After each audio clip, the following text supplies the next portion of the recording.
Testimonio de Jack Chick sobre John Todd. Carta número 2. 28 de abril de 2014. James Erant. Jack Chick Publicaciones 26 de octubre de 1978. PO-Box 662. Chino, California 91710. Dirigido a quien preste interés por las cosas del Señor. Esta carta debe de ser una advertencia para nosotros, ya que el enemigo es muy sutil, recuerde que incluso se disfraza de ángel de luz. Considero a John Todd como un amigo y como un hermano en Cristo. El domingo, 22 de octubre por la noche, recibí una llamada telefónica y gracias a ella, me enteré de que habían abierto fuego contra John, justo en su casa. Mi esposa y yo arribamos al lugar a eso de las 9 p.m.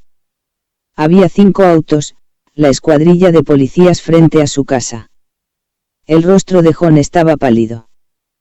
Alguien había disparado una escopeta desde la ventana donde duerme su bebé, el disparo iba dirigido a John, quien en ese momento leía en la sala principal.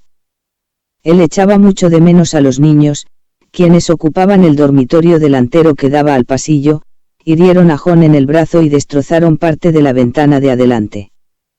John se levantó de un salto, corrió a la parte trasera de la casa, ya que el agresor llegó por la pared del fondo. El agresor respondió a la orden de John de detener sus disparos hacia él. Todd disparó 2 veces. 8 vecinos vieron al agresor brincarse la barda. Ninguno de ellos podía alegar que este atentado en contra de la vida de John había sido autoinfligido, como afirmaron algunas personas después. Yo pude corroborar cómo la ventana estaba arruinada, las cortinas desgarradas y también la herida de perdigón en el brazo de John. La niña más grande, la de 6 años, me dijo que cuando el tiroteo comenzó, puso a los bebés en el piso para protegerlos. ¿Qué precio tan grande hay que pagar por exponer lo oculto? Nos sorprendió que nuevo material muy inquietante estuvo llegando por correo. Tanto cartas como recortes de periódicos, que cubren un periodo de tiempo, en el cual John Todd se había alejado del Señor, y que va desde julio de 1975 hasta marzo de 1976, y más tiempo. En defensa de John, me gustaría dar a conocer el otro lado de la historia. Como algunos de ustedes saben, cuando John y Sheila retrocedieron en la obra del Señor, los llamé muchas veces, tratando de que se volviesen al Señor, así que puedo afirmar que estoy familiarizado con mucho de lo que sucedió durante aquel tiempo. Las presiones que John Todd tuvo que enfrentar después de trabajar conmigo en la historieta de Broken Cross. La Cruz Rota, en 1974, contribuyeron mucho en su alejamiento de las cosas de nuestro Señor Jesús. Cuando el ocultismo inflamó el corazón de John, los cristianos no querían verse involucrados con él. Su apoyo desapareció. El incidente que rompió la espalda del camello, tuvo lugar en el Medio Oeste. Un pastor le pidió a John que remodelara un edificio antiguo que pertenecía a su iglesia, diciéndole a John que lo usaría como un refugio para los exbrujos recién convertidos, y como centro de rehabilitación de drogas. John y Sheila trabajaban arduamente 18 horas al día y aportaron más de $2,000, de sus propios fondos, así como sus muebles. La noche en que terminó la remodelación, John dijo que el pastor repentinamente cambió de opinión y decidió que alguien más se haría cargo del proyecto. Una discusión tuvo lugar. El pastor empujó a Sheila, quien tuvo un aborto espontáneo esa noche. Todo se había esfumado. Se dirigieron a Ohio en un autobús Greyhound con solo 2 maletas y 3 cajas de ropa. Estaban desilusionados y hambrientos, cuando llegaron con los parientes de Sheila. Debido a su pasado ocultista ellos no fueron bien recibidos en las iglesias de esa área de Dayton. A esas alturas ya se habían deprimido y se lamentaban amargamente. El mundo de lo oculto jamás le perdonó a John Todd el haber escrito de Broken Cross, la Cruz Rota. Fue señalado duramente como un traidor. Muchas brujas se salvaron leyendo esa historieta. El jefe de John era un católico llamado James Eifer, quien quería invertir su dinero en ya fuera una librería para adultos o de ocultismo. Finalmente se decidió por una tienda de ocultismo y les ofreció a John y Sheila el 50% de las ganancias si la administraban de tiempo completo. Ellos estuvieron de acuerdo. Esto sucedió el 9 de septiembre de 1975. Habían regresado al mundo. Los Illuminati estaban indignados. Era como si un capo de poca monta intentara establecer un anillo de prostitución en una zona controlada por la mafia. John Tad, el marginado, se había remontado a su territorio. Tenía que ser destruido. Recuerdo que yo solía llamarlos a la tienda ocultista y les decía que los amaba, que Jesús los amaba y que quería que volvieran a él. Llegamos a la parte de la trama donde encubiertamente intentaron acabar con John Tad, tal como yo considero que sucedió. La mayoría de las personas involucradas estaban directamente ligadas a los Illuminati, a través del así llamado Papa de lo Oculto, Gavin Frost.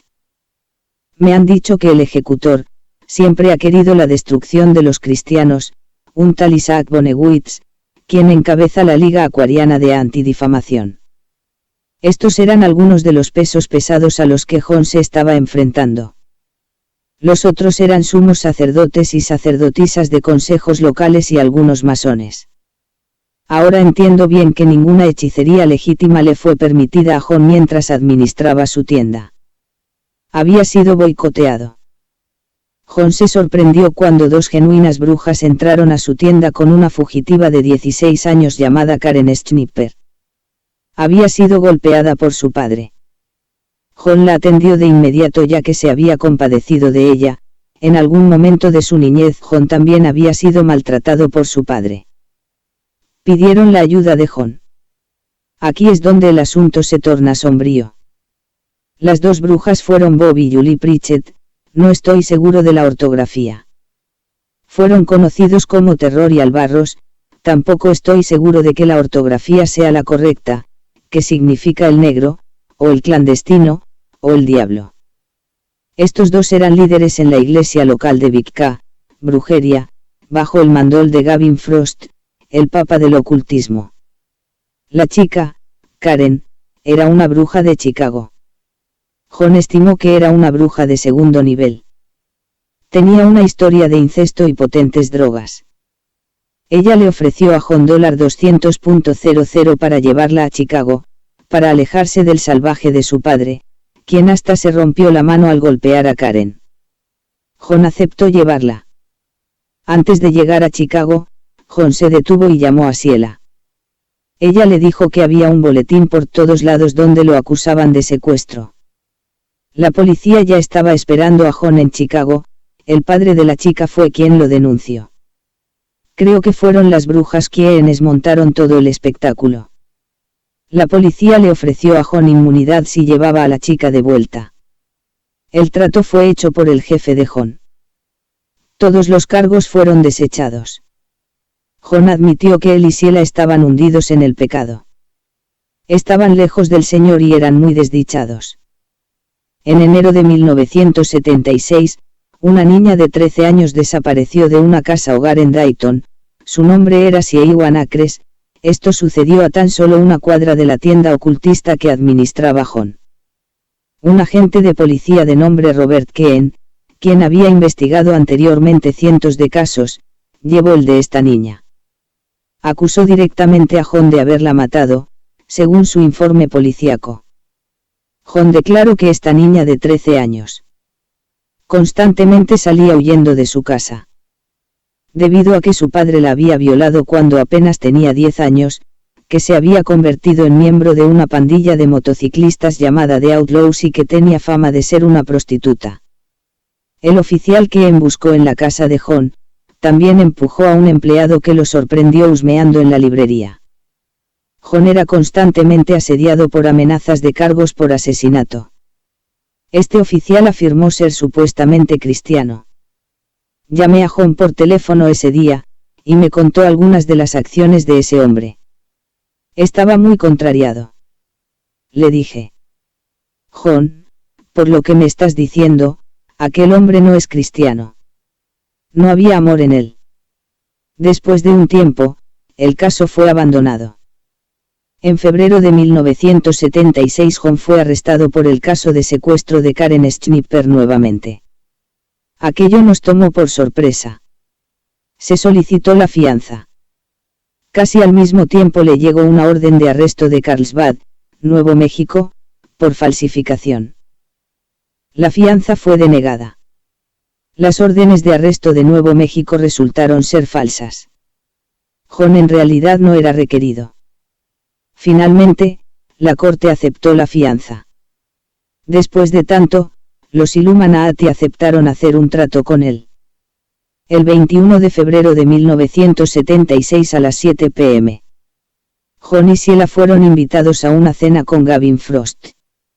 El papa del ocultismo y su asociado Isaac Bonewitz trataron de sobornar a John e incluso lo amenazaron, para que jamás volviese a mencionar a los Illuminati. John se negó. Estaban furiosos.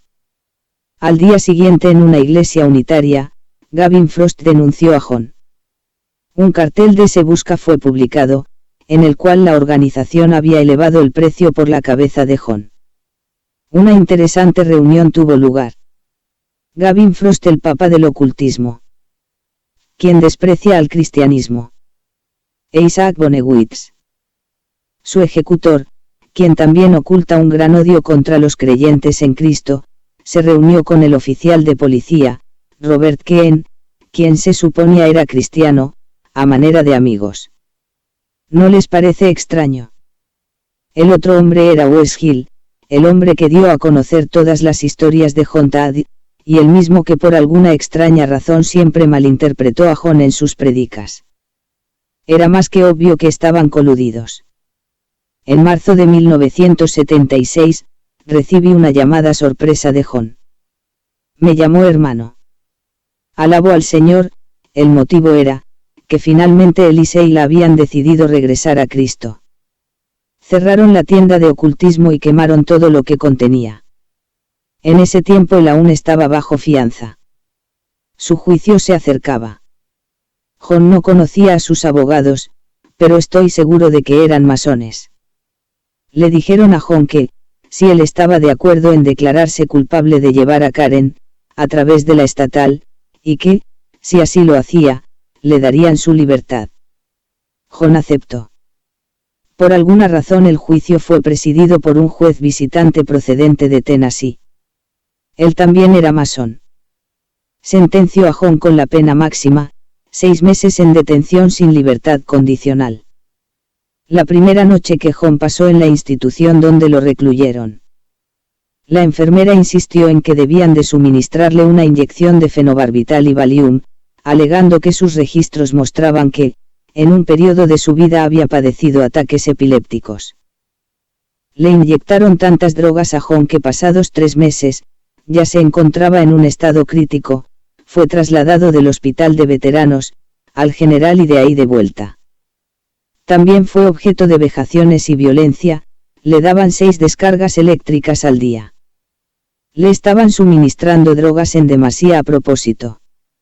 Un especialista visitó a John, solo se le permitió verlo una vez. Tomó una muestra de sangre y dijo que el estado de John era crítico. Que estaba intoxicado, que estaba siendo envenenado a propósito y que lo podía corroborar, por la excesiva cantidad de fenitolina presente en su organismo. John incluso era incapaz de reconocer a su esposa Sheila. Frecuentemente le daban ataques epilépticos, de 10 a 12 ataques al día. Sheila tomó el teléfono y me rogó que la ayudara. Le dije que buscara un abogado, y así lo hizo. El señor estaba con ella. El abogado se puso en contacto con un juez llamado Shields, y le dijo que John presentaría una demanda contra esa corte, por la pena inhumana a la que le habían sentenciado. El juez ordenó la inmediata liberación de John. Gracias a ello, la vida de John fue salvada. Los Illuminati perdieron la ronda. Dios había respondido a nuestras oraciones. Nota interesante. Mientras John estaba en la cárcel, la pequeña fugitiva de 13 años, por quien John fue acusado de asesinato, por el oficial Keane, llamó a su madre y le dijo que estaba fuera del estado de Ohio y que se encontraba bien. John fue puesto en libertad el 23 de diciembre de 1976. Transcurrido un año, el juez Shields le permitió a John viajar a Phoenix, Arizona, por cuestiones de trabajo. Más tarde, John se mudó a Alabama, y llamó a su oficial de libertad condicional, para cerciorarse de que no había problema alguno debido al cambio de residencia. El oficial le hizo saber que estaba bien. John y Sheila me dijeron que tratarían de advertir a las congregaciones una vez más, acerca de lo que los Illuminati están haciendo a nuestras iglesias, y lo que han estado planeando contra nosotros. Se necesita coraje para decir lo que viene. John comete ciertos errores en algunos de sus discursos y lo reconoce. Repito, él solamente es un laico nacido de nuevo, no un ministro. Parte del material que circula sobre él, incluye cartas del ex oficial de policía Ken, y algunos recortes de noticias de esa área. Todo lo que aconteció cuando John fue repudiado. John señala que las cartas del ex oficial Ken fueron enviadas secretamente, desde dentro de la organización ocultista. Específicamente en este caso, solo las brujas o los masones podían poner sus manos sobre ellas. Las últimas personas en la tierra en las que creería serían justamente a Galvin Frost, el sumo pontífice del ocultismo, y a su mano derecha, Isaac Bonewitz, de los cuales he oído, han realizado sacrificios de animales y quién sabe qué más a su maestro, el príncipe de las tinieblas. Estos hombres no son mis hermanos en Cristo. Ellos odian incluso el suelo que pisamos. Dios nos ayude cuando tengamos que confiar en las brujas para obtener información. Al menos John nos ha advertido. Él ha sido injuriado tanto por brujas, como por cristianos. Por lo que a mí respecta, su pasado ha sido cubierto por la sangre de nuestro Señor. John ha confesado todo esto al Señor Jesús. Sería muy fácil comprometerme y ceder ante tantas presiones, pero no lo haré. Amo mucho a John y a Sheila y creo en su capacidad para lidiar con todo. Están luchando por sobrevivir, viven con la incertidumbre, pues no saben de dónde vendrá el próximo embate. Sé que como resultado de sus mensajes, un avivamiento está teniendo lugar. Los pastores me han llamado por teléfono y me han dicho que los jóvenes están quemando sus discos de música rock, y siendo salvados. Creo que los queridos hermanos en el Señor que están desechando este material, están cometiendo un gran error al no saber con quién se están alineando, con el enemigo y sus esclavos. Ruego que estos ataques cesen y que todos estemos en constante oración en lo relativo a este asunto. John y Sheila necesitan de nuestro apoyo, mientras se enfrentan a una increíble y poderosa fuerza que no se detendrá ante nada para destruirlos. Ellos, los Illuminati, cuentan con que los cristianos les serán de mucha ayuda, para silenciar lo mucho que John quiere exponer. Si yo sospechara por un minuto que John es un falso cristiano, no dudaría ni un segundo en exponerlo. He orado y consultado a Dios acerca de este caso, y estoy convencido de que John es un verdadero hermano en Cristo, a quien se le ha dado un ministerio muy difícil. Tuyo por los perdidos. Jack Chick. Presidente de Chick Publications.